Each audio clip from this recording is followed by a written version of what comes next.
tidak ada manusia yang tidak berpolitik. Tidak ada, karena keberpihakan pun itu adalah politik. Kayaknya, aduh, budeg itu pejabatnya, gitu kan. Perintah saya harus diikutin, peraturan saya harus ditaatin.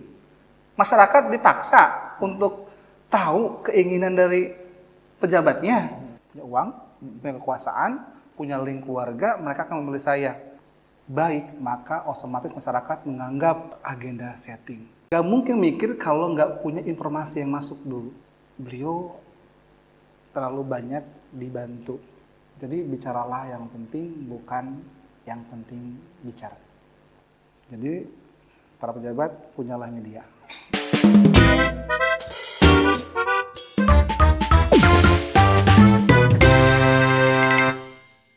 Guys, Assalamualaikum warahmatullahi wabarakatuh. Sampurasun, dulur Jaga Walungan. Balik lagi di Jaga Walungan Podcast bersama saya, host tetap, sekarang bukan host magang lagi, host tetap Jaga Walungan, karena ada host yang magang di acara sebelah. Jadi saya udah diangkat jadi host tetap nih sekarang. Kali ini kita kedatangan narasumber, kembali kita mendatangkan narasumber dari seorang akademisi. Kalau kemarin kita tentang MBG, ini kita tentang yang agak lumayan, serem sih. Obrolan kita akan lumayan serem, karena kita sudah kedatangan akademisi ilmu komunikasi politik bersama Pak Syam. Pak, selamat datang. Selamat datang Di Jaga Walungan Podcast. Terima kasih sudah menyempatkan hadir di sini di sela-sela kesibukan Bapak. Sama-sama. Saya juga terima kasih nih. Sama-sama. Ternotis oleh Jaga Walungan. Yang lagi hit-hitnya. Oke Pak, sebelum kita melangkah jauh Pak, mungkin tak kenal maka tak sayang Pak. Barangkali dulu Jaga Walungan masih ada, mungkin banyak yang tahu harusnya, karena ini penonton kita itu kebanyakan kalangan 18 sampai 35 lah Pak. Boleh, tapi barangkali ada yang belum tahu Pak, mangga silahkan. Baik, sebenarnya saya tidak sepopuler para narasumber lainnya, apalagi Abu Obi. Hai Abu Obi.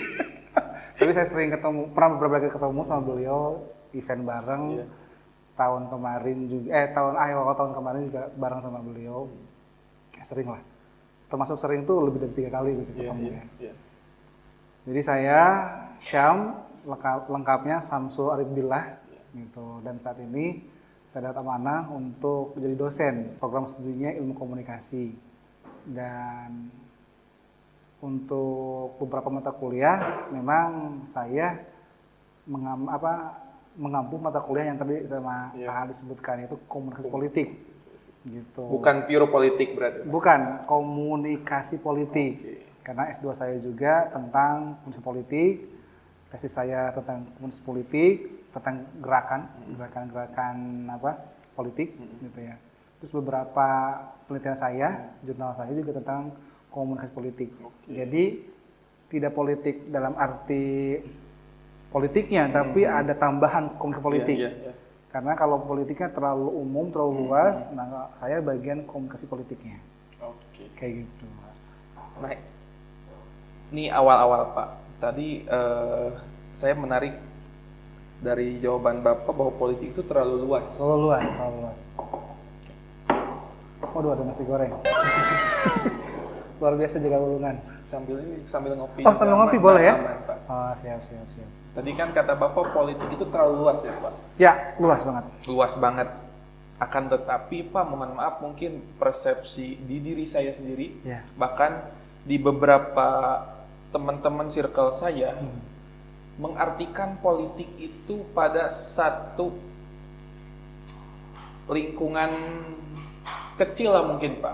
Bahkan suka ada istilah, udahlah nggak usah ngomongin politik-politik, ngapain sih politik-politik kayak gitu. Nah karena di masyarakat, katakanlah di lingkungan saya itu, mengartikan politik itu hanya pemilu, anggota dewan, mungkin partai-partai seperti itu. Nah yang ingin saya tanyakan Pak, sekarang kan artinya terjadi miskonsepsi ya Pak di masyarakat terhadap arti politik itu sendiri.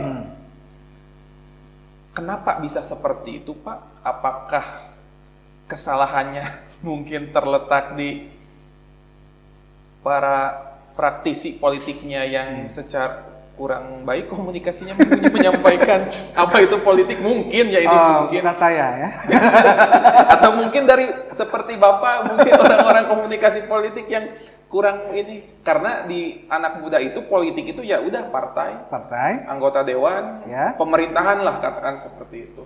Padahal tadi Bapak berbicara bahwa politik itu luas. Nah itu mungkin Pak untuk mengawali obrolan kita. Iya, sebenarnya yang disampaikan oleh itu nggak salah. Memang ada bahwa politik itu pemilihan legislatif, gitu, pemerintahan, betul, tidak salah. Tapi ada pengertian atau hal-hal yang memang bisa yang disampaikan lebih luas lagi. Oke. Contoh gini, politik itu aturan, kebijakan, gitu kan ya. Dan semua orang butuh aturan dan butuh sebuah kebijakan, kekuasaan. Dan tentunya memang ruang lingkupnya lebih ke kenegaraan, pemerintahan. Meskipun kebijakan itu sendiri tidak harus label negara, tidak harus bilang pemerintah. Kebijakan di keluarga juga itu bisa politik, gitu kan? Menurut saya, gitu kan ya. Meskipun ada yang bilang, oh siasah itu ya. Oh siasat itu siasat, bukan juga sebenarnya. Siasat itu berbeda. Tapi dalam politik ada siasat. Iya. Dalam politik ada siasat, tapi pengertian siasat masih terlalu kecil untuk politik, gitu kan ya. Jadi siasat itu ya berarti peraturan kebijakan, gitu kan ya. Kemudian dan memang nanti ujungnya adalah ke pemerintahan untuk membentuk peraturan tersebut, pedoman-pedoman nantinya gitu. Jadi bukan miskonsepsi mungkin ya, tapi belum mengenal pemahaman lebih luas apa itu politik. Seperti itu, Oke. Artinya politik itu tidak sekecil apa yang ada di kepala saya. Tidak hanya pemilu. Karena kadang saya juga sering apa ya? Politik itu ketika pemilihannya doang atau ketika sudah jadi katakanlah bupati, itu sudah tidak berpolitik. Tetap berpolitik. Walaupun dia sudah tidak berkontestasi, dia sudah menjadi seorang pemimpin, tetap berpolitik. Karena dia mengeluarkan kebijakan. Oke. Itu politik. Tetap berpolitik. Membuat aturan. Gitu. Berarti kalau seperti itu, Pak, tidak ada manusia yang tidak berpolitik. Tidak ada. Karena keberpihakan pun itu adalah politik. Keberpihakan. Senang makan nasi goreng, dihancurin dulu, atau langsung dimakan. Oh, pihak yang mana? Kayak tim bubur diaduk sama tim bubur enggak. Betul. Itu politik, Pak. Yang maksudnya keberpihakan terhadap A dan B itu juga bagian dari peraturan politik itu sendiri. Gitu. Ini terlalu luas. Tapi memang sempitnya ya tadi ada kata-kata pemerintahan atau negara untuk mengatur sebuah negara. Nah itu jadi akhirnya membuat politik itu kebanyakan orang ya tadi pemilu, pilkada, pemilu, terus kemudian apa lagi tadi teh bupati, partai politik, gitu kan seperti itu. Padahal mah tidak. Secara lebih luas dari itu. Nah itu Pak. Selanjutnya nih Pak, ini saya berbicara lingkungan saya Pak. Banyak anak muda itu yang bisa dikatakan antipati terhadap politik. Antipati. Politik praktis. Ya. Saya revisi politik karena saya udah dapat penjelasan politik praktis. Bahkan ada kalimat seperti ini. Ngapain ikut-ikutan ngomongin politik, toh siapa aja pemimpinnya, siapa aja yang menang, kita tetap nyari uang sendiri. Nah, menurut saya itu keliru Pak. Menurut saya. Menurut sudut pandang dari Bapak seorang akademisi komunikasi politik ini, itu hal seperti itu penyebabnya apa sih Pak? Apakah memang sudah menurunnya tingkat kepercayaan masyarakat kepada politikus-politikus atau ada hal lain? Kurangnya sosialisasi atau apa gitu? Ya, jadi kenapa kayak ansos lah bahasanya itu ya, antisosial gitu kan ya, atau contohnya, kok kenapa sih nggak peduli terhadap politik? Karena yang menang si A, yang menang si B tetap susah nyari kerja. Iya, betul. Yang si A, si B tetap si bupati itu tidak akan ngasih makan saya langsung. Betul, gitu secara kan. langsung ya Pak? Secara langsung, nggak pada disuapin atau dikasih uang sekian gitu ya. Ya memang betul. Kenapa itu bisa terjadi? Karena sesungguhnya saat mereka menginginkan sesuatu, mereka tidak bisa mengkomunikasikan itu kepada yang berhak untuk mengkomunikasikannya atau membuat peraturannya. Karena mereka hanya keluar-keluar saja. Kan sesungguhnya kalau kita punya, meskipun rakyat adalah yang demokrasi di tangan rakyat, tapi tetap di kita itu kan ada perwakilan, gitu kan ya. Kita harus sampaikan kepada perwakilan kita di DPRD, di DPR, wilayah ataupun pusat. Tentunya pusat yang akan menentukan itu semua. Nah kalau seandainya kita tidak punya peran, gitu ya, memilih siapa, memilih partai apa, atau menyampaikan hal tersebut, gitu ya, maka suara kita itu dianggap tidak ada. Jadi kenapa Ferry Irwandi dan teman-teman yang lainnya bersuara terus agar menjadikan sebuah peraturan di sana nanti di DPRD. Tetap di DPR gitu ya. Karena nanti yang membuat peraturan itu di sana nantinya. Dan sehingga itu kan dari mana? Dari rakyat. Kalau enggak ngomong, maka nggak ada yang tahu. Mungkin nggak mau tahu. Gitu ya. Sehingga harus disampaikan, dikomunikasikan. Nah orang-orang yang kayak gitu teh, mereka kayak apa ya disebutnya tuh? Kalau dalam pacaran tuh kalau nggak dipercaya lagi tuh trauma tuh apa sebenarnya? Red flag mungkin. Red flag nggak itu orangnya itu ya. Trust issue. Makasih A. Trust issue. Trust issue. Karena saya bukan Gen Z, jadi agak sedikit belum paham. Saya juga milenial sih kayaknya Pak masuknya. Jadi trust issue terhadap apa-apa yang dilakukan oleh para anggota dewan kita di DPR RI gitu kan ya. Sehingga udahlah percuma gitu kan ya. Justru pada saat pasif itulah kamu gitu tidak punya suara, dan saat kamu antipati ataupun nggak punya suara ya kamu nggak akan dapat kebijakan apapun itu. Mau teriak-teriak setelah itu nggak dapat karena udah terjadi gitu. Ya harus nanti nunggu lagi kebijakan lain. Makanya pada saat orang nggak boleh ngomong politik, udah percuma gitu saja, itu salah banget. Harus berperan, apakah itu contohnya dengan memilih, apakah itu dengan berpihak pada sesuatu, yang mana sesuatu tersebut bisa menggiring ataupun menyampaikan pesan-pesannya, gitu kan. Karena kalau enggak, ya tadi, gitu kan, tetap aja namanya itu gas naik, tetap aja ini susah dan sebagainya. Tapi setidaknya kalau kita sudah berpihak, maka ada suara-suara yang kita diperhatikan. Didengar atau tidak didengar? Diperhatikan. Kalau didengar pasti didengar. Iya, betul didengar. Kan punya kuping. Iya kan? Iya, harus panca inderanya harus komplit anggota dewan tuh gitu kan ya. Betul. Jadi kan pasti mereka mendengar suara kita, tapi perhatiannya itu sejauh mana. Suara kita saat diperhatikan tersebut banyak atau tidak. Apakah bisa mempengaruhi musyawarah di sana, mengambil keputusan di sana ataupun tidak. Makanya harus dinotis. Kayak saya tiba-tiba ada chat gitu ya, SMS, dinotis di Gawalungan. Apakah saya jadi orang penting? Ini Majalengka. Ataukah saya seperti Abobi? Makanya saya kaget gitu kan. Ada apa dengan saya? Padahal saya kurang populer kalau di sosial media. Paling cuma hanya di belakang panggung saja. Kayak gitu ya. Oke, Pak. Betul, saya setuju dengan A, dan saya tadi setuju agar anak muda harus memilih berpihak. Iya, melek politik lah. Iya, seperti itu. Minimalnya mereka tahu siapa yang mewakili mereka. Ya. Punten Pak. Mungkin saya tanya nih ke kameramen. Orang mana? Sukahaji. Tahu nggak siapa anggota Dewan Dapil Sukahaji? Nah, kayak gitu Pak. Itu yang salah. Apakah yang bisa disalahkan dianya yang tidak mencari tahu? Atau si yang mewakilinya kurang? Nah, hal-hal kayak ini saya pun tidak tahu siapa yang mewakili saya. Dan ketika saya punya keluhan, kasaha gitu. Betul. Kasaha gitu. Semalam saya ingat ini mirip banget dengan apa yang disampaikan obrolan kemarin menjelang malam.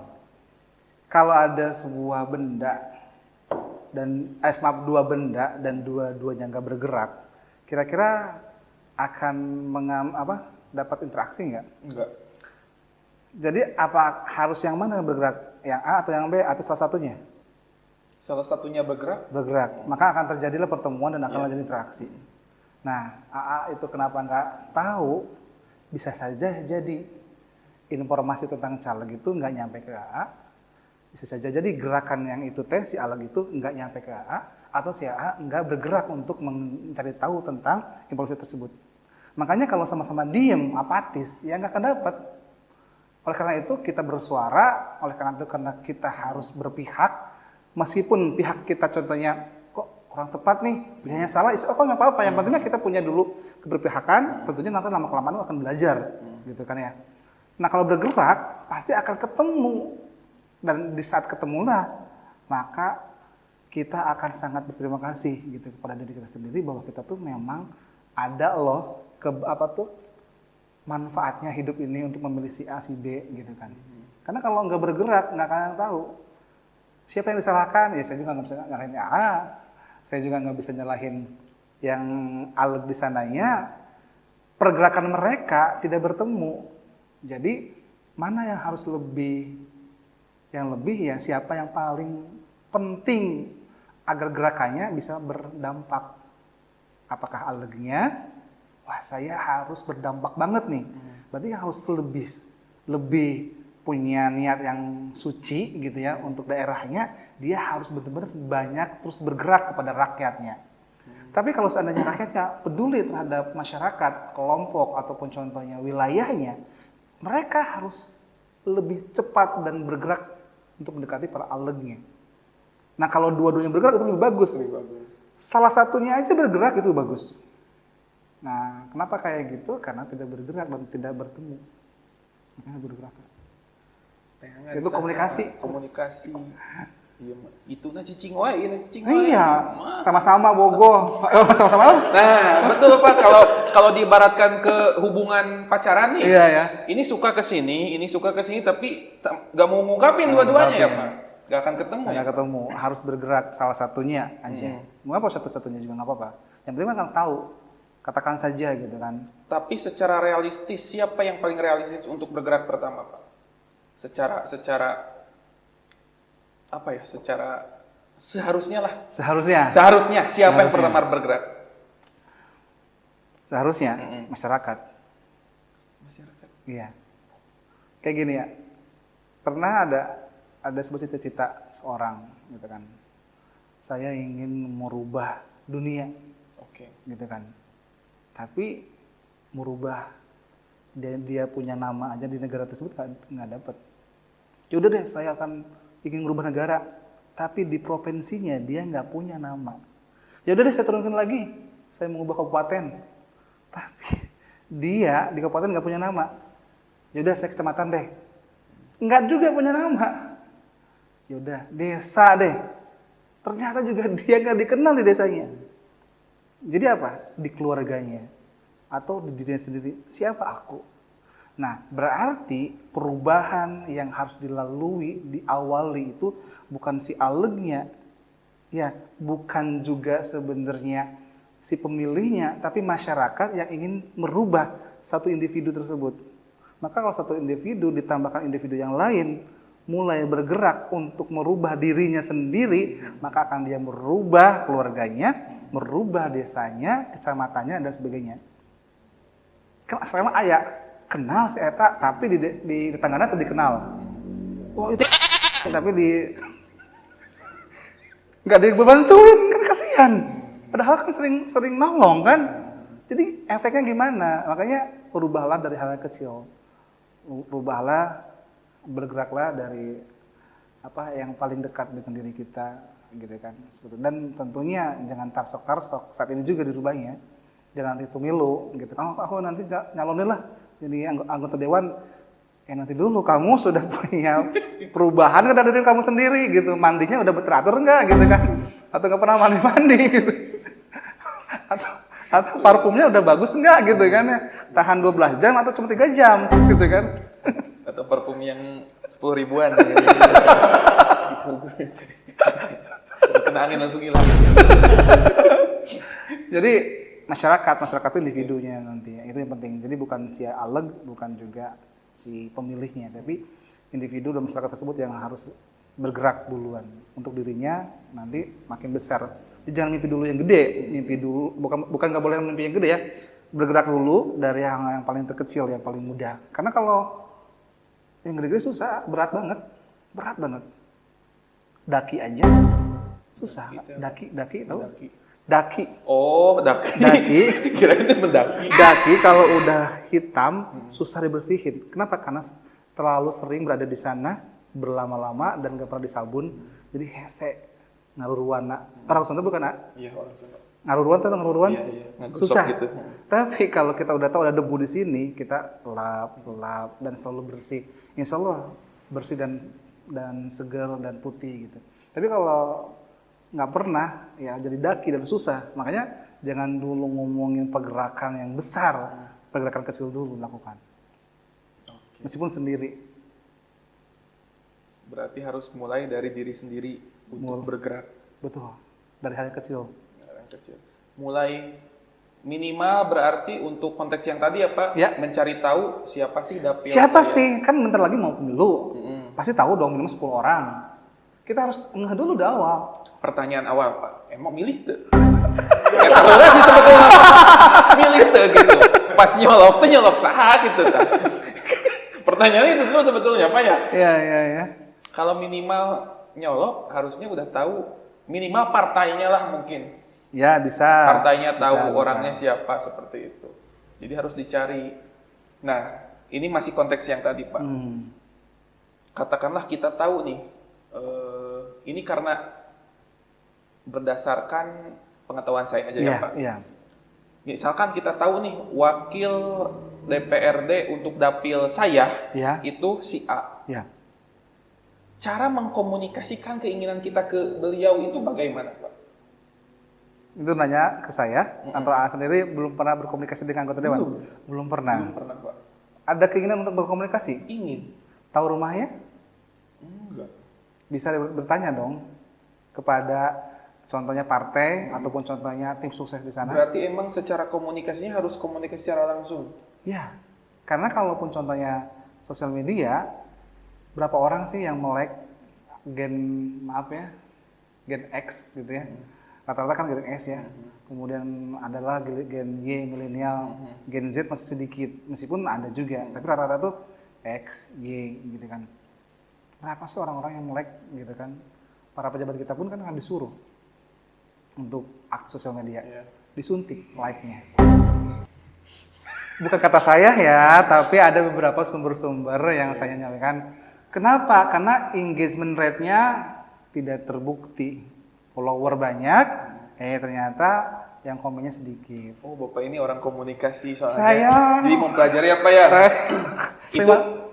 Biasanya saya pakai buat kalau mau nge-hire influencer, Pak. Influencer. Followernya sekian, lihat impresi kontennya segini. Dengan red card segini, oh nggak worth it. Nggak worth it. Dicek dulu, apakah yang like-nya itu akun luar negeri atau dalam negeri? Biasanya ada nama-nama Rusia. Nggak, maksudnya ya sejauh mana peduli terhadap sosial media masih sedikit. Ya syukur-syukur alhamdulillahnya mereka dapat konsultan yang baik gitu ya. So, Pak buat foto profil, Pak buat video keluarga, nggak apa-apa disuruh dan mau gitu. Ada juga kan yang nggak mau disuruh tapi nggak mau. Apaan sih? Bener-bener nggak mau. Nggak mau ada. Ya aku mah punya uang, punya kekuasaan, punya link keluarga, mereka akan memilih saya. Benar, betul. Tapi sejauh mana dipertahankan itu keluarganya pada saat informasi arus deras dari pihak lawan, contohnya ya lawan politiknya gitu ya, atau yang bersama-sama nantinya itu satu partai misalkan gitu ya. Tapi kan mereka juga berkompetisi kan di sana juga.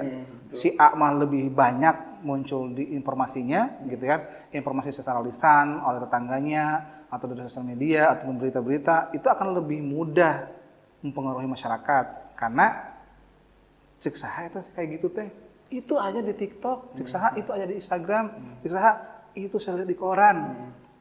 Meskipun belum semuanya benar, di koran, di semuanya belum benar, tapi setidaknya ada referensi yang dipakai. Jadi kalau seandainya kembali lagi orang yang mencari itu, ya memang si pemilihnya, masyarakatnya sejauh mana mau ada pergerakan yang lebih bagus, maka dia harus bergerak. mencari siapa sih anggota dewannya yang akan dipilih itu. Karena pasti kalau Aleg mah ini bakal populer, tapi nyampe nggak ke orang itu yang dia udah punya pesan ingin merubah daerahnya. Kan kadang-kadang juga nggak bisa, gitu kan. Tapi susah juga Pak untuk ketemu orang penting, Pak. Bisa. Bapak mungkin bisa deh. Karena Bapak mah akademisi kan dan dikenal di kalangan ini juga pupu lah. Ya kalau saya saha. Sih macam nu kamari piranya si Bobi. Itu Pak prestasi saya Pak. Bari tetap bawa nama Bobi gitu. Dan mereka nggak tahu nama saya siapa. Gimana piranya si Bobi? Itu namanya free ride publicity ya. Apa? Free ride publicity. Free ride publicity. Menumpang pada seseorang atau sesuatu. Oh, kalau ini pansos mungkin bahasa ininya. Bahasa sosial. panjat sosial. Tapi kalau pansos itu ada yang dari pihak si yang mau pansosnya, tapi kalau free ride publicity itu enggak. Itu dari kedua belah pihak. Oke. Jadi harus benar ada komitmen dulu. Ini saya mau menumpang kendaraan Anda atau mau menumpang nama Anda. Nanti ada beberapa benefit yang akan kita keluarkan, sampaikan, dan nanti saya harus bisa populer gitu. Free ride publicity, mendari dengan bebas. Populer, tapi enggak dengan cara seperti ini. Harapan saya dengan cara yang lebih elegan populernya gitu. Tapi tadi menarik, bagaimana caranya untuk ketemu dan berbicara dengan Aleg atau calon caleg gitu kan ya. Kan saat mereka pasang spanduk, baligo, poster gitu kan punya tim sukses. Ya, betul. Ya, tim sukses itu kan berarti kan ketemu sama pihak ketiganya, yaitu contohnya adalah pak kiainya, ustadznya, atau guru yang dipupuhkan di daerah tersebut, gitu kan. Nah makanya kita kalau tidak bisa langsung ke tim ses, kita nggak bisa apalagi ke calon anggota dewannya, maka kita yang paling dekat dengan diri kita, yaitu pihak ketiga, yaitu contohnya orang dipercaya di daerah tersebut. Itulah paling mudah. Nanti dari sana akan ketular kepada tim sukses akan ketemu sama itu. Dan tentunya harus ada notis, yaitu pesan apa yang disampaikan. Ya boleh negatif, boleh positif. Mana yang paling mudah untuk dinotis? Negatif. Negatif. Tentunya seperti yang kemarin. Iya, siap. Bad news is a good good news. Engagement. Oke Pak, tadi kan sedikit menyinggung tentang pejabat publik yang bermedsos ya Pak. Iya. Nah, apakah pejabat yang memiliki medsos atau yang aktif berinteraksi di medsos itu memiliki value lebih tinggi daripada yang tidak? Oke. Kalau saya jawab gitu ya dengan akademisi ataupun dengan mata kuliah yang saya ampuh, itu punya value tambah. Add value. Oke. Add value. Ya, value yang tambah gitu ya. Value pertama karena saat orang yang nggak punya medsos, meskipun dia punya prestasi, tapi nggak diketahui. Meskipun si orang itu punya prestasi, maka dia tidak akan diketahui orang banyak, dan saat tidak diketahui orang banyak dan membutuhkan dukungan orang banyak, akan sulit untuk dapetin. Kayak gini contohnya. Pernah dengar nggak bahwa orang Sunda cantik itu di Baduy? Pernah dengar. Tapi katanya kan, katanya itu bagi orang yang pernah ke sana kan. Tapi pada saat ada gadis Baduy yang di kamera, Baduy luar, baru jelas, oh bener orang Baduy luar tuh, budak-budak itu cantik. Gara-gara apa? Informasi media. Saya suka kupas ya, Presiden ke-7. Siapa? 7 tuh? Oh, nggak tahu apa urutan presiden. Boleh dihitung? 7 siapa? Ya. Betul. 100. Saya nggak tahu. Aduh. Urutan saya blank Pak kalau urutan. Nah, Pak Jokowi sebelum mobil SMK keluar, siapa Pak Jokowi? Ya kan? Muncul akhirnya diliput. Oh, nggak mungkin. Itu negatif. Nggak mungkin mobil SMK bisa masuk gitu kan dan sebagainya. Terus berkali-kali, kemudian pemberitaan tuh di media nasional. Dia tapi yang formal-formal. Kemudian beliau dan timnya, saya yakin itu ada timnya, gitu ya. mengundang salah satu stasiun televisi swasta, gitu kan ya. Apakah saya tuh lupa lagi, apakah memang roadshow ke Solo atau memang sengaja diundang atau bagaimana? Tapi momen yang paling menarik yang saya teliti, yang saya ceritakan di kelas-kelas, bahwa Pak Jokowi sangat pintar dan timnya itu. Biasanya kalau para pejabat ya, soalnya duduknya di depannya, Iya. RT, RW, Pak Kalau ada acara di depan. di depannya. Kan beliau enggak. Beliau ada di tengah-tengah masyarakat dan sambil duduk seperti tukang suuk. Ya. Memang seperti itu, gitu yang suka suuk gitu, kakinya tuh dua-duanya ke sana gitu kan ya, karena nggak ada kursi. Nangkep tuur gitu. Kebayang nih, Pak Jokowi nangkep tuur. Gitu. Dan itu disorot. Wow, luar biasa. Wali kota bersama rakyatnya nonton opera Panjapa, kalau nggak salah. Mau dari sana. Akhirnya jadi media darling. Media darling. Jadi media darling itu adalah sosok tersebut yang memiliki news value gitu, nilai tambah gitu dalam pemberitaan gitu kan ya. Maaf lah, news value itu adalah nilai berita dan nilai berita itu adalah bagian dari add value sosok tersebut. Oke. Gitu kan ya. Maka apa? Dicari-cari Jokowi itu siapa. Meskipun tahu memang Jokowi itu adalah wali kota, tapi sosoknya, kegiatannya, kemudian tugas-tugasnya gitu kan, dan hanya belusukan-belusukannya dan sebagainya. Aku nggak mau, nggak akan masuk ke Jakarta. Wah, baru beberapa bulan nggak mungkin ke presiden. Karena apa? Dia punya nilai berita. Dan nilai berita itu tidak lain tidak bukan adalah menggunakan media. Karena dia punya add value. Begitu, nilai tambah yang tadi agar bisa diberitakan. Jadi kalau para pejabat nggak punya media sosial atau media khusus untuk memberitakan tentang dirinya, apakah itu maaf gosipnya, kinerjanya yang baik ataupun yang buruk, dan tidak punya itu, maka menurut saya kurang daripada yang punya. Jadi para pejabat punyalah media. Minimal media sosial. Minimal disuntik 10.000 lah. Murah sih follower 10.000 tapi luar negeri. Sebulan hilang lagi biasanya. Itu yang non retensi. Oke Pak, tadi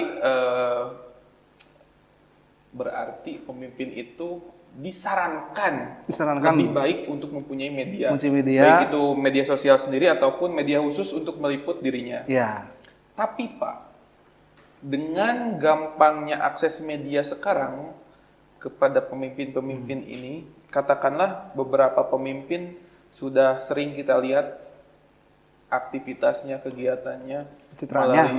Nah, itu yang mau saya tanyakan. langsung aja. Itu yang mau saya tanyakan. Kan harus halus, Pak. Oh ya, takut seperti kemarin ya. Minum dulu. Nah, itu Pak, ketika seorang sambil boleh? Siap aman, Pak. Ketika seorang pemimpin itu lihai dalam bermedia sosial, itu akan menimbulkan benang tipis, Pak. Benang tipis antara kinerja dan pencitraan, punten, Pak. Nyata atau apa ya? Nah, karena saya pernah dengar gitu. Seseorang berbicara seperti ini. Gimana coba? Sibuk berkegiatan itu bukan berarti kinerjanya bagus. Quote dari? Ada lah. Bahaya kalau saya ceritakan gitu. Iya. Jadi banyak kegiatan itu bukan berarti kinerjanya bagus. Betul. Karena tidak setiap kegiatan itu ada yang berdampak sama masyarakat, katakanlah, ada yang enggak kan. Tapi medsos itu memperlihatkan pemimpin-pemimpin ini seakan-akan sibuk ya. Iya. Punten-punten, saya juga kan yang bergelut di konten, Pak. Iya. Kadang saya terlihat sibuk di medsos padahal itu ngeteknya diseharikan. Iya. Minggu, Senin, Selasa, Rabu, Kamis, Jumat, Sabtuna, kieu ngedit, taikeun hiji, ngedit, taikeun hiji. Itu kan kita yang paham. Tapi punten-punten tidak semua masyarakat paham seperti itu. Iya. Nah, berarti kan Saya mencoba mengcounter Bapaknya. Ya, boleh. Tadi Bapak menyarankan pemimpin untuk memiliki media sendiri. Tapi ketika pemimpin punya media sendiri atau media sosial sendiri, itu akan menimbulkan katakanlah dampak negatif. Banyaknya konten-konten pencitraan, terus masyarakat mengira seakan-akan dia banyak kerja. Iya. Ya kayak gitulah. Oke. Nah itu tanggapannya gimana? Kalau seandainya yang diliput di video dan di foto itu udah benar-benar bekerja, gimana coba? Bagaimana kalau seandainya yang difoto dan di video itu adalah memang arsip Oke. atau laporan atau transparansi dia, gitu kan, sebagai pertanggungjawaban terhadap kinerjanya. Bagaimana coba? Kan kita nggak tahu niat seseorang itu. Tapi kan kemungkinan yang saya bilang ada juga, Pak. Ada. Nah, yang saya ingin itu jawabannya gitu, Pak. Soalnya kalau pakai jawaban yang Bapak ya udah selesai gitu. Tapi nggak sampai 1 jam ya? Nggak, Selesai. itu, Pak. Makanya pakainya yang persepsi Oke. saya, Pak. Bukan persepsi saya, persepsi. Duh, bahaya kalau sebut persepsi saya ya. Saya bilang kan ada persepsi itu. Ya. Ya, betul. Tadi kan kita ngobrol di belakang panggung ya, maksudnya framing. Iya. Nah, framing itu kan diciptakan oleh diri kita sendiri, gitu. Kita mau frame apa, mau citra apa, atau itu dicitrakan atau diframekan oleh orang lain, gitu kan ya. Sehingga kalau kasusnya, ini kasusnya banyak kan ya. Misalkan jadi Majalengka, atau mau di Majalengka atau di Bandung atau di mana nih? Kasus apa dulu nih, Pak? Ya, maksudnya ada beberapa pejabat, dia contohnya sering muncul di media, medsos. tetapi belum tahu apakah itu benar enggak. Kan berasumsi. Iya. Asumsi masyarakat itu benar enggak sih kinerjanya? Berarti asumsi itu kan belum tanpa bukti. Iya. Harus dibuktikan. Kan bisa saja jadi pejabat itu benar-benar bekerja. Iya. Tapi asumsinya gitu. Wah, dia mah enggak. Wah, enggak bekerja gitu. Mana buktinya gitu kan. Tapi kalau pakai Word dapat award. Enggak tahu, Pak, saya. Jadi kak saya bolanya. Iya kan? Kalau seandainya tidak bekerja, tapi kan dapat Word. Iya. Oke, salah satu bukti juga kan? Enggak, saya mau nggak membicarakan si A si B, Pak. Ini kan cuman Iya. persepsi publik Kan kan. biar panjang bukan podcastnya. Iya. Oh. Iya betul. Tuh Pan deg-degan ya. Enggak, maksudnya gini ya. Jadi apa? Tadi itu pada apa sih? Lupa lagi. Jadi ketika pemimpin bermedsos itu akan timbul benang tipis antara kinerja dengan Betul. pencitraan. Itu kan tergantung persepsi dari masyarakatnya, gitu kan ya.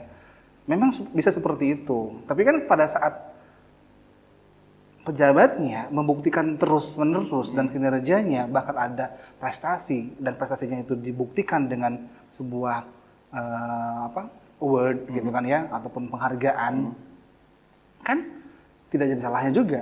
Nah, kenapa kok masyarakat menilai bahwa dia hanya pencitraan? Kenapa masyarakat menilai oh dia mah hanya contohnya nyari panggung atau mempertahankan kinerjanya? Karena saya kalau memberikan konsultasi kepada para pejabat ataupun para anggota dewan, anggaplah itu arsip. Kalau arsip itu dokumentasi itu memang apa yang kita lakukan. Kalau nggak kita lakukan, jangan diarsipkan. Apa yang kita mau laporkan? Karena kan laporan itu yang udah dikerjakan. Kalau seandainya kita tidak mengerjakan sesuatu, tiba-tiba ada dokumentasinya, berarti kan palsu. Makanya ada pencitraan yang palsu, gitu kan. Nah, sehingga orang-orang masyarakat menilai ini teh hanya di balik kamera atau nyatanya ada. Mana nyatanya? Kok saya belum pernah lihat sih, gitu kan? Jadi pada saat kamera, ini contohnya nih, ini kamera itu lihat ke saya, kan nggak tahu tas saya ada di mana. Padahal itu ada tas saya, itu tas saya di sana, nggak ke kamera. Nah, berarti saat pencitraan itu dilakukan oleh pejabat tersebut, dia hanya mengamera apa yang ingin terlihat bagus. Gitu kan? Apakah itu sah? Ya sah saat dia niatnya seperti itu. Tapi pada saat masyarakat si A itu yang di belakang kamera tahu itu ada tasnya saya yang menghalangi gambar agak apa jelek kalau terlihat itu. Udah jangan dilihat ke kamera. Dan itu masyarakat itu tahu. Tapi tidak disampaikan di dalam kamera itu. Berarti kan ada sesuatu yang ditutupin. Nah, makanya pencitraan yang hanya jelek ataupun yang menjadi bullshit ataupun menjadi sesuatu yang bohong gitu kan ya, topeng gitu, dramaturgi ada teorinya tuh. Ada apa tuh? Ada front stage yang di depan panggung, ada backstage di belakang panggung. Backstage itu bala semuanya, tapi di front stage dirapi-rapihin. Itu ada dan itu nyata. Dan itu sah-sah saja dalam dunia tersebut. Sah untuk Sah. seorang pejabat publik melakukan pencitraan. Maksud saya tuh sah di sini adalah itu sesuatu yang memang ada. Ada. Ada. Ada. Dan itu melanggar norma nggak? Enggak. Tergantung backstage-nya itu jauh atau beda, jauh atau tipis. Kontrasnya antara backstage dengan front stage-nya Atau tadi. memang tujuannya ya ingin perlihatkan ini yang sisi terbaik kami gitu. Sisi yang belum terbaiknya tidak akan kami lihatkan. Tapi tujuannya bukan untuk membohongi, tapi hanya untuk memperlihatkan ini loh yang udah kami lakukan. Kayak gini, punya istri, Belum. punya pacar, Ada. seneng nggak kalau pacarnya dandan? Tergantung, Pak. Seneng nggak pakai baju yang bagus? Iya. Seneng nggak kalau pacarnya diliatin ke teman-temannya?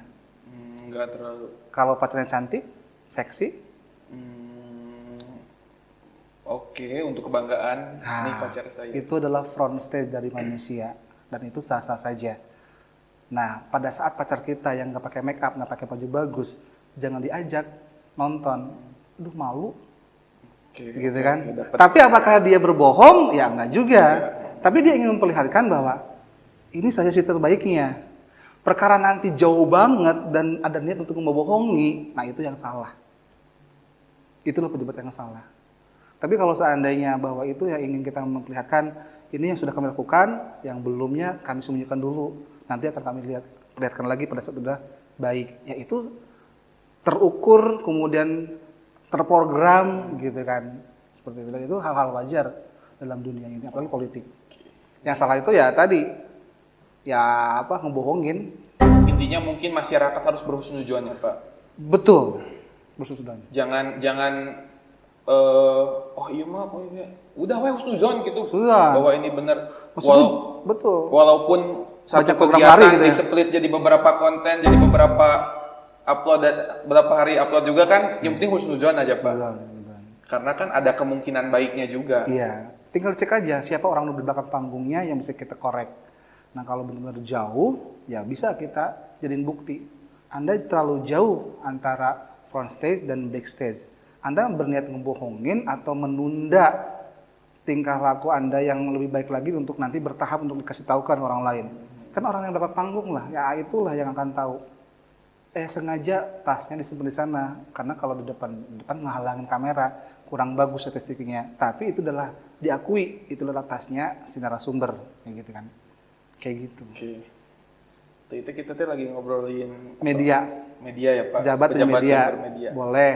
Nah, kalau nyambung sama yang awal tentang untuk kita menyampaikan aspirasi juga kan itu bisa mempermudah seharusnya. Mempermudah. Menjadi langsung direct lah. Ya, betul. Direct kepada yang bersangkutan. Akan tetapi mungkin mohon maaf, Pak.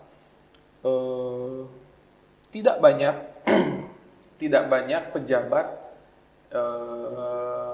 ini karena pengalaman saya Ya. beberapa kali nge-DM orang-orang Ya. ini, ada yang dibalas, Pak, ada yang dibalas, Ada juga yang enggak. ada juga yang enggak. Tadi dijelasin sama admin. Nah, nggak tahu itu kan backstage, Pak. Itu kan backstage, saya nggak tahu admin atau yang bersangkutan. Iya, iya. Nah, seharusnya mempermudahkan, Pak, Ya. untuk kita berkomunikasi. Ya. Ya, walaupun saya sadar bahwa bukan cuma saya yang ingin dibalas oleh beliau, Betul, banyak betul. orang. Betul. Akan tetapi dengan pejabat yang bermedia sosial juga, kalau menurut saya masih banyak pejabat-pejabat juga yang belum siap akan katakanlah kritik-kritik yang disampaikan oleh masyarakat melalui medsos juga. Karena ya ini pasti sebetulnya salah saya ngomong seperti ini. Saya setuju. Setuju, Pak? Setuju. Karena Kalau pejabat, setuju nggak salah berarti. iya, kenapa masih banyak gitu pejabat yang enggan dikritik gitu kan? karena sesungguhnya dia belum tahu tentang aktivitas media itu, gitu kan. Media itu kan alat ya. Yeah. Media itu sebenarnya kalau dalam komunikasi itu levelnya tertinggi. Yeah. Media itu kan sebagai alat, gitu kan. Apalagi media sosial itu kan untuk pribadi sosialisasi. Kalau seandainya sosialisasinya aja tidak sampai berinteraksi, gitu kan, atau terputus, ya berarti bukan media sosial. Berarti kan tidak menjadikan alat. Berarti tujuannya untuk menyampaikan aspirasi, gitu ya, jembatan aspirasi dari rakyat kepada pejabat itu sendiri nggak ada. Berarti ya dia nggak tahu ilmu media tersebut atau media sosial tersebut. Ya, seakan-akan hanya satu arah kan dari yang bersangkutan kepada nih saya tuh kerjanya ini, tapi ketika yang bawah menyampaikan gini loh, gini loh, Itu bukan media sosial, itu propaganda. wush, aduh, Ya iyalah, karena disebutnya apa? Dalam ilmu komunikasi namanya itu bullet theory atau teori peluru. Saat peluru itu tembakan langsung mati. Jadi dianggap nggak punya kekuasaan yang ngedengerin informasi tersebut. Aku punya senjata aku ini, aku akan tembakan, kamu pasti nggak bisa berbuat apapun. Itu kalau propaganda itu kayak gitu, nggak bisa balik. nggak ada feedback, nggak akan bisa feedback, karena semua udah terpasang bahwa aku yang paling kuasa. Komunikator itu yang paling berkuasa. Nah, gitu. Aduh jadi kayak teori, jadi kayak apa nih? Jadi kayak mata kuliah ini. Ini kita udah dapat 2 SKS. Tapi nah kalau media sosial bagusnya itu ada nantinya tuh ada feedback. Nah nanti ada namanya tuh masyarakat punya pilihan terhadap informasi sesuai gak dengan dirinya atau tidak. Namanya usage and gratification. Usage itu pemakai, gratification itu dapat sebuah hadiah gitu kan ya, ataupun contoh manfaat. Jadi si masyarakat ataupun netizen atau follower pejabat tersebut, dia dapat manfaat nggak dari informasi tersebut? Kalau dapat manfaat, dia akan pantengin terus, ikutin terus. Tapi kalau enggak, dia bisa beralih kepada pejabat lain next pemilihan, gitu kan? Seperti itu. Makanya usage and gratification itu ada dan itu akan mengalahkan teori peluru tadi, seperti itu. Karena masyarakat atau komunikan punya akal, bisa menilai, bisa menganalisis.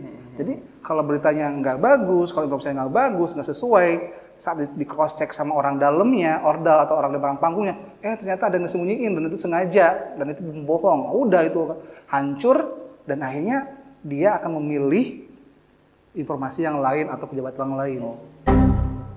Ada lagi. Tambah lagi, kalau itu kayak gitu ada, pejabatnya pinter lagi, pakai agenda setting. Agenda setting itu pejabatnya men-setting semua apapun yang ada di media untuk membagusin dirinya dan harus sering muncul di media sehingga di sini ada si A, di sini ada si A, di sini ada si A, bukan A aja, A ini baik, A ini baik, A ini baik, ini baik, dan semuanya akhirnya saat melihat berbagai media tersebut baik, maka otomatis masyarakat menganggap penting berita tersebut dan menganggap bahwa pejabat itu baik. Itu namanya apa, Pak? Agenda setting. Agenda setting. Jadi di setting agenda untuk penyampaian informasi. Bedanya sama pencitraan apa? Pencitraan itu adalah bagian dari branding, dari framing yang diciptakan. Tapi kalau agenda setting mah menggunakan berbagai media dibuat penting. Oh, oke. Memang tujuannya citra juga. Tapi kan pencitraan itu lebih ke apa ya namanya tuh? Lebih ke kegiatannya. Nah, kalau agenda setting lebih strateginya gitu. Ujungnya nanti pencitraan. Gitu. Tapi sah. Bukan sah, itu dilakukan. Jangan bilang sah dan tidak sah. Nanti saya yang kena. Itu dilakukan maksudnya. Ada gitu. Oke. Sah ataupun tidak, tapi itu ada. Ada dilakukan. Oh, berarti ntar mah yang nanya ada, jangan sah atau enggak. Kenapa saya nggak nanya? Kenapa saya nanya sah? Karena saya juga tahu ada gitu. Nah itu Pak. Nah tadi berbicara, berarti kan kalau saya mengulas sedikitnya apa yang tadi Bapak sampaikan. Si media sosial ini kan alat komunikasi. Alat komunikasi. Sedangkan komunikasi itu adalah pertukaran informasi dua arah. Ya. Yang mana si medsos ini harus ada feedback tetap. Ya. Nah, pertanyaan saya, apa pendapat Bapak tentang si orang yang memilih-milih feedback? Anu dibalas teh nya feedback positif unggul gitu, anu negatif mah teu dianggap gitu teh. Tanggapan saya. Minum dulu Pak, biar santai. Jadi apakah boleh? Ya boleh. Boleh. Ada maksudnya. Boleh. Bolehnya gini maksudnya, boleh gini. Saya pakai lagi teori ya, Ya, biar saya nggak salah. Namanya teori Berlo atau lebih sering disebutnya SMCR. SMCR. S Search Message Channel Receiver. Ini kayak mata kuliah ya, nggak apa-apa ya? Gak apa-apa. Aman. Source itu sumber, Iya. receiver itu penerima. Nah, kalau biar efektif harus sama dong antara sumber dan si penerima. Iya. Ya kan? Misalkan sumbernya pejabat, penerimanya masyarakat.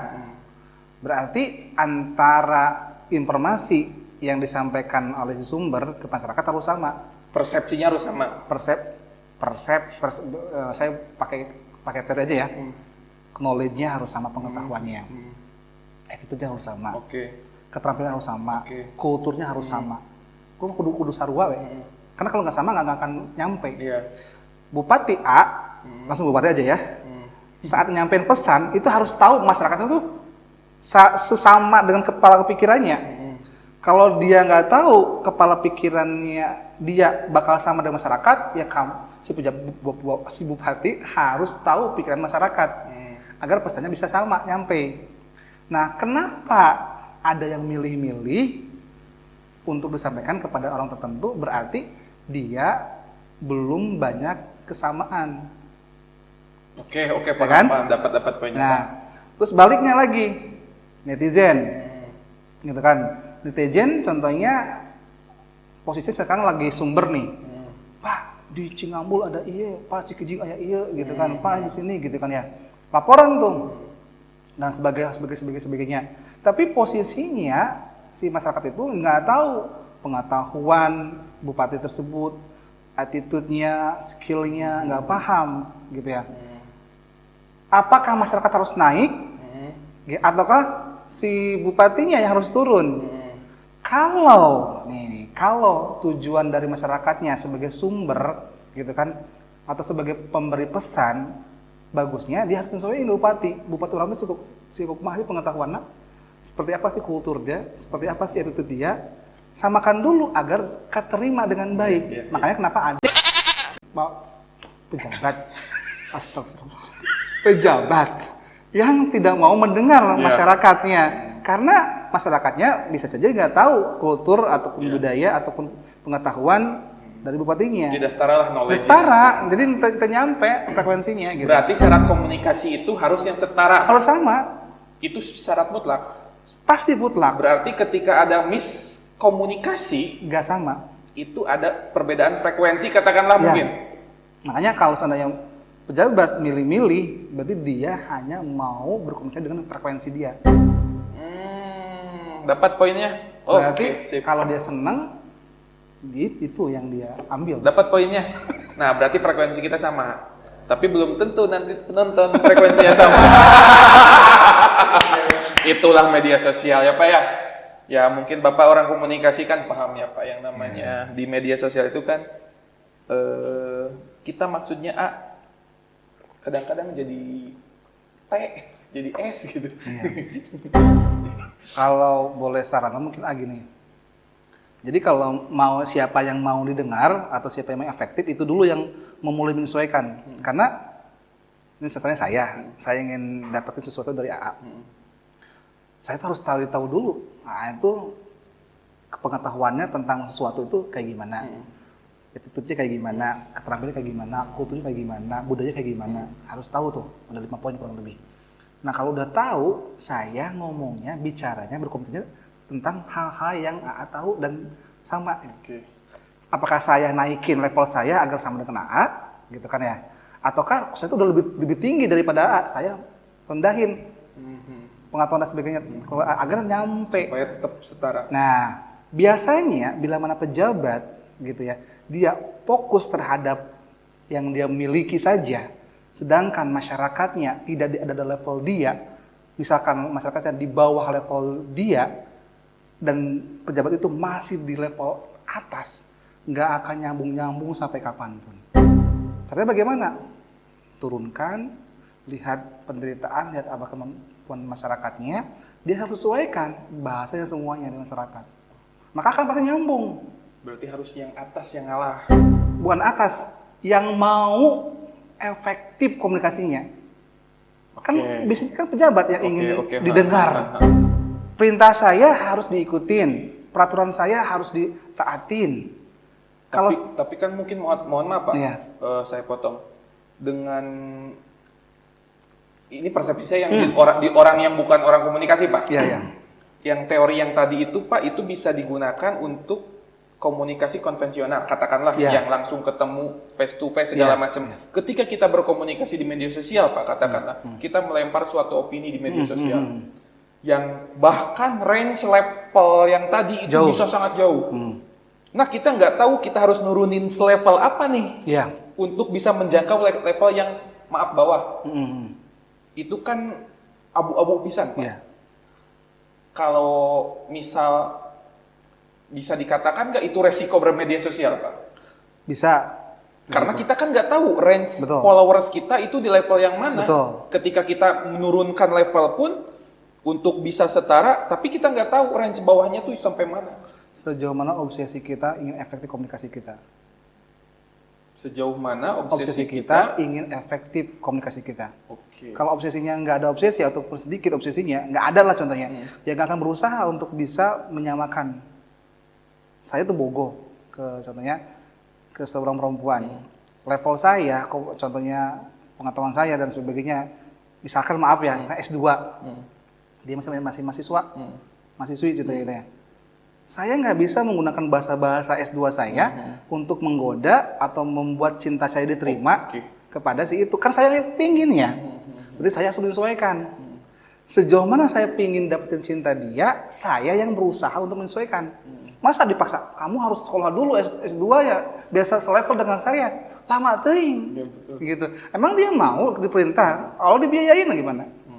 Masyarakat dipaksa untuk tahu keinginan dari pejabatnya. Kan enggak. Pejabatnya yang mau, dia harus menyesuaikan. Begitupun sama rakyat. Gitu kan. Saat memberikan pesan kepada pejabat, sejauh mana level pengetahuan, budaya dan sebagainya. Kalau si penyampai pesan tersebut, rakyat kah atau pihak ketiga kah, berusaha untuk menyamakan levelnya dengan pejabat tersebut, maka dapat dipastikan pesannya akan nyampe. Kalau enggak, selalu akan keras, selalu akan nggak nyampe, akhirnya aduh budak gitu pejabatnya gitu kan. Saya udah ngomong-ngomong tapi nggak nyampe. Karena nggak selevel. Makanya kalau nggak selevel, pakai pihak ketiga untuk selevel. Jadi makanya ada perwakilan. Makanya anggota dewan. Kalau benar memilih anggota dewannya. Kalau Siga ini sama. Makanya terus pakai lagi pihak ketiga lagi agar nanti selevel dengan yang kita ingin sampaikan. Itu yang sesungguhnya yang harus kita lakukan baik itu dalam sehari-hari ataupun dalam politik. Terus kayak gitu kan. Ini obrolannya sangat. Waduh, nggak kerasa. Oke, ini karena sudah waktunya nyerelek Pak, kita akan masuk ke segmen Burujul. Apa tuh? Burujul itu Pak, buru jawab ulah lila. Buru jawab oleh lila. Oke, siap. Cepat Pak. Oh, siap. Nanti saya akan kasih 5 pertanyaan Pak. Ini bukan jawab benar Pak ya. Oke. Jawab cepat. Dalam pikiran saya ya. Nah, ketika beres pertanyaan langsung aja gitu. Berapa pertanyaan? 5. Oh, 5. Siap. Ini saya pilih dulu Pak. Semoga tidak menjebak. Saya pakai kekuatan saya. Coba. Pak, nomor 1. Dalam komunikasi media sosial, Pak, yang paling penting itu data atau storytelling? Data. Data. Kenapa Pak? Karena tanpa data nggak mungkin bercerita. Ngarang bisa, Pak. Hah? Ngarang bisa. Ngarang itu dari mana? Pikiran. Dari data. Pikiran bisa tahu itu kan dari data. Nggak mungkin mikir kalau nggak punya informasi yang masuk dulu. Oh iya benar-benar. Itu hukum alam, Pak. Ngarang pun ada datanya ya. Kayak gini, orang ngarang di sawah, makan apa, tahu sawah itu dari mana? Oh iya. Tahu bohong itu apa, itu kan dari data informasi. Oke. Jadi data dulu baru cerita. Quote hari ini. Nomor 2, Pak. Iya. Lebih pilih mana, Pak? Saya nih, Iya. versi saya. Iya, pasti, Pak. Pemimpin yang cerdas atau pemimpin yang komunikatif? Wah, ini nih lama nih, nggak cepat. Lagi. Lebih pilih mana? Pemimpin yang cerdas atau pemimpin yang komunikatif? Cerdas. Cerdas. Alasannya, Pak? Karena dengan cerdas pasti bisa berkomunikasi. Belum tentu, Pak.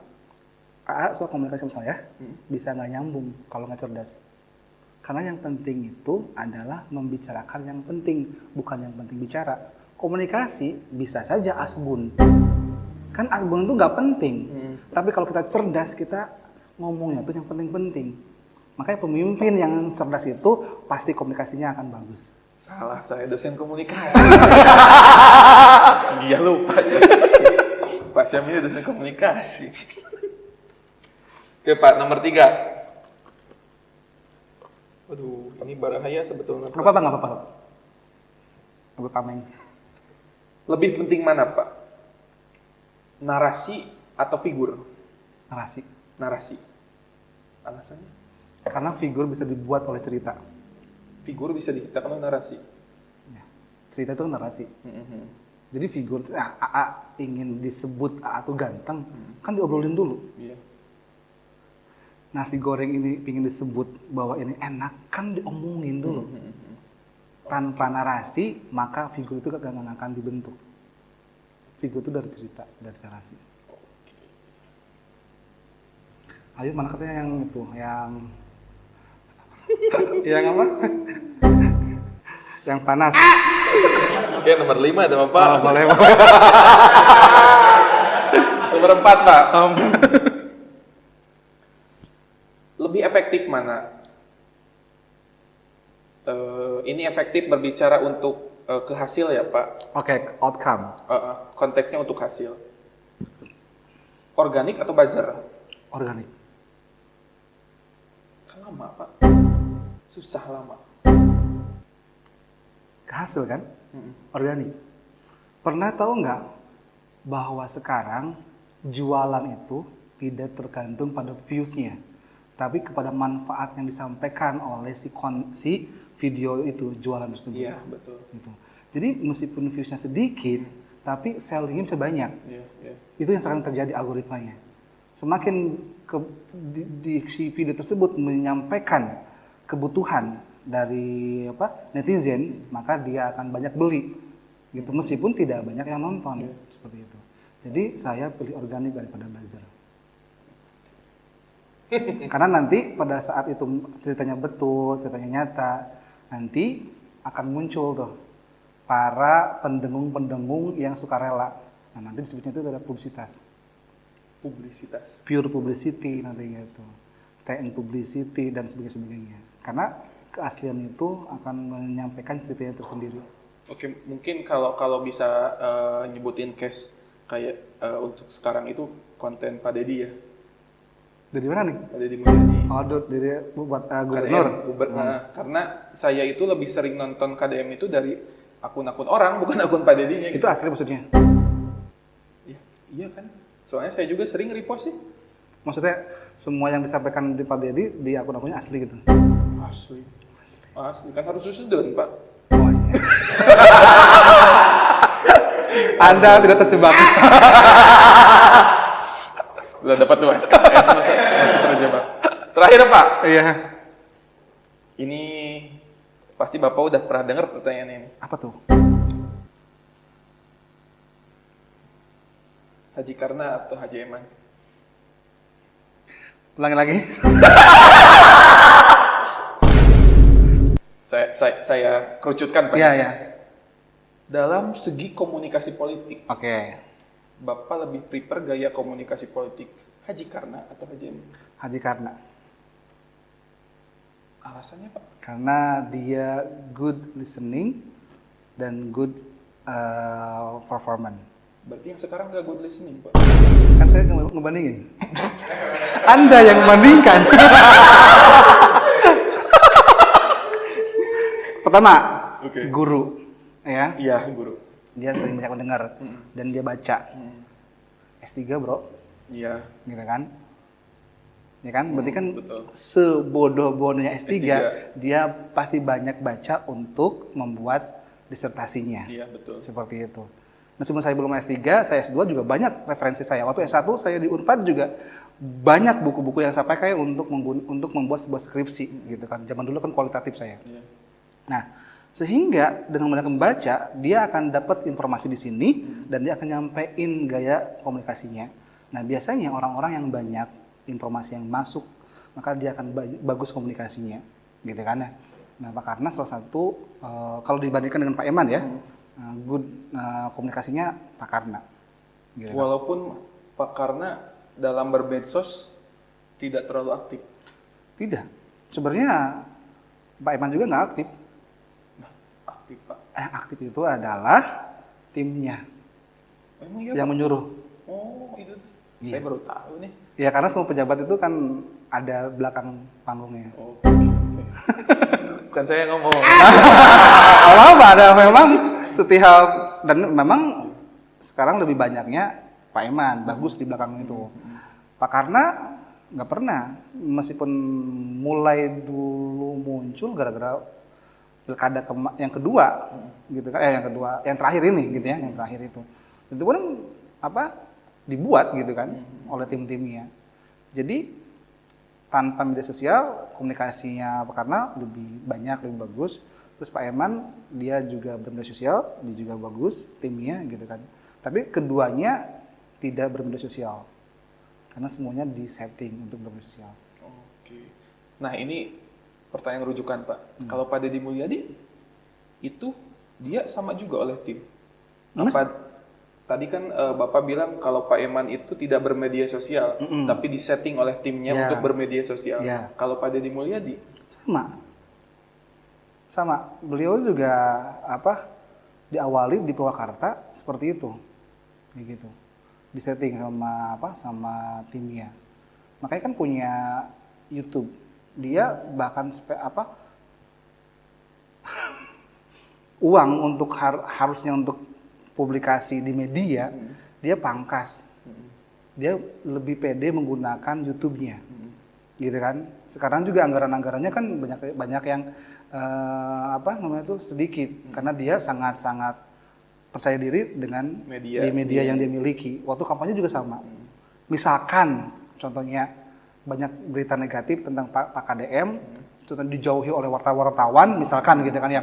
Dia sangat percaya diri. Nggak apa-apa dijauhi sama wartawan pun saya punya media sendiri. udah besar. Udah besar. Sehingga saya sangat yakin, ini asumsi saya ya, boleh bilang tanpa bukti boleh, karena memang saya tidak terlalu jauh. Ini hanya asumsi saya bahwa Pak KDM memang disiapkan udah jauh-jauh hari untuk bermedia oleh timnya. Dan alhamdulillahnya atau kebetulannya juga, kebetulannya Pak Deddy suka bermedia gitu. Tapi pasti disetting dari mulai di Purwakarta. Karena ada juga yang disetting oleh tim, tapi yang bersangkutannya Nggak mau. Ada beberapa pejabat, saya pernah ada di belakang panggungnya, di belakang panggungnya agak susah.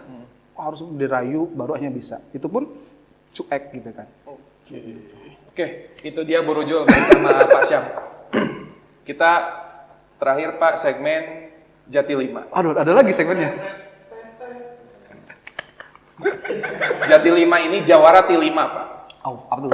Jadi saya nanti akan minta Bapak untuk mengurutkan sesuatu yang saya minta dari mulai ke-5, ke-4 sampai nomor 1 yang paling menurut Bapak, oh iya gitu. Oke. Jadi saya di Jati 5 ini akan minta Pak Syam untuk mengurutkan, karena Pak Syam orang komunikasi politik tentunya sering melihat Mengamati. gaya-gaya komunikasi politikus kita lah. Jadi saya ingin Pak Syam mengurutkan 5 politikus Indonesia Wow. dengan gaya komunikasi yang paling menurut Pak Syam oke sih gaya komunikasinya. Dari mulai nomor 5 sampai nomor 1 itu paling bagus. Oke. Oke, nomor 5 dulu Pak. 5 paling bagus. Nomor 5 paling biasa, nomor 1 paling Oke, bagus. oke. Nomor 5? Oh, saya langsung nyebutin, Iya. nggak dikasih dulu referensi. Enggak. Oh. Menurut referensi Bapak aja. Oke. gitu. Yang paling bagus nomor 5. Ini tanpa media ya? Tanpa media. Tanpa framing media ya? Iya. Langsung murni dari dalam dirinya ya? Jokowi. Jokowi ada di nomor 5. Terus yang Keempat. yang keempat SBY. Susilo Bambang Yudhoyono nomor 4. Ya. Terus yang ketiga 3. Habibie. B.J. Habibie nomor 3. Kemudian Nomor 2. nomor 2 ya Soekarno. Insinyur Soeharto. Oke. Pak Soeharto. Oke, nomor 2. Nah, nomor 1-nya Pak? Yang paling bagus menurut saya Gus Dur. Gus Dur. Nah, ini saya punten Pak, ingin alasan Bapak menempatkan Gus Dur di nomor, karena punten-punten mohon maaf mungkin ya. Iya. Kalau secara harfiah dari segi komunikasi kan apa ya? Ya Bapak paham lah Ya, mungkin iya. maksud saya. Apa nih? Kenapa menempatkan Gus Dur di Oke. nomor 1? Gus Dur itu dia kalau dalam segi komunikasi kan saya bilang tanpa framing, Iya, betul. karena tanpa media seperti apa pola komunikasi yang bagus gitu kan menurut saya.